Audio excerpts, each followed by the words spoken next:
یقین کریں سب سے پہلی بات تو یہ ہے کہ جتنی ان کی ٹوٹل تعداد ہے نا، یہ جو فیمنسٹ ہیں اور جناب آزادی کے اوپر چیخیں مارنے والی ہیں، یہ بازارو عورتیں ہیں،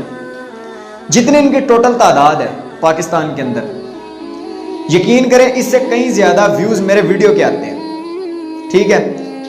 آٹے کے اندر نمک بھی زیادہ ہوتا ہے، اتنی ان کی ٹوٹل تعداد ہے، لیکن انہوں نے سب کی ناک کے اندر دم کیا ہوا. بات یہاں تک تھی، ہمیں اس سے کوئی تکلیف نہیں تھی، ہماری طرف سے چوکوں کے اندر کھڑے ہو کے کپڑے اتارے، ہمیں اس سے کوئی غرض نہیں، جیسا کہ اسلام آباد کے اندر اتارے بھی گئے. ٹھیک ہے، آپ نے دیکھی ہوگی ویڈیو، بڑی مشہور ہوئی تھی.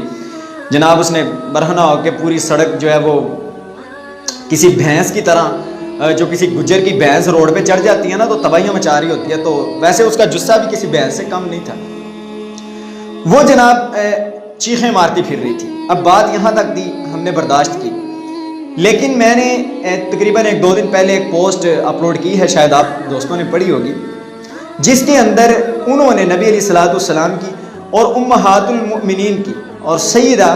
عائشہ رضی اللہ تعالی عنہ کی صریحاً گستاخی کی ہے، جو کہ بالکل بھی ہمیں ایک مسلمان ہونے کے ناطے تو بالکل برداشت نہیں ہے. اس کے اندر انہوں نے جناب یہ ٹچکر کرانے کی کوشش کی، یہ تانا مارا. کیا تانا تھا ان کا جی؟ کہ میں 9 سال کی تھی اور جناب میری زبان بند کروا دی گئی، اور وہ 50 سال کا تھا اور اس کی آواز آج بھی مسجد کے اندر گونجتی ہے، یعنی آج بھی اشہد ان محمد رسول اللہ کی صدائیں بلند ہوتی ہیں. محترم بھائیوں، میں یہ گزارش کرنا چاہوں گا حکومتی اداروں سے، میں گزارش کرنا چاہوں گا وزیر اعظم پاکستان سے اور ایسے تمام حکمران جو میری بات کو سن رہے ہیں کہ آپ ان کے اوپر کنٹرول کریں. دیکھیں بات یہ ہے کہ ہمیں اس سے کوئی غرض نہیں کہ وہ جناب اپنی آزادی کے نام کے اوپر جناب اپنے کپڑے اتار رہی ہیں، چوکوں کے اندر اپنی شلواریں قمیضیں جو ہیں انہوں نے لٹکائی ہیں، کوئی بات نہیں، جیسا ہوتا ہے کرتی جائیں. لیکن دیکھیں بات جب آئے گی ہمارے اس نبی کی گستاخی کی، کہ جنہوں نے یہ ملعون حرکت کی ہے نا،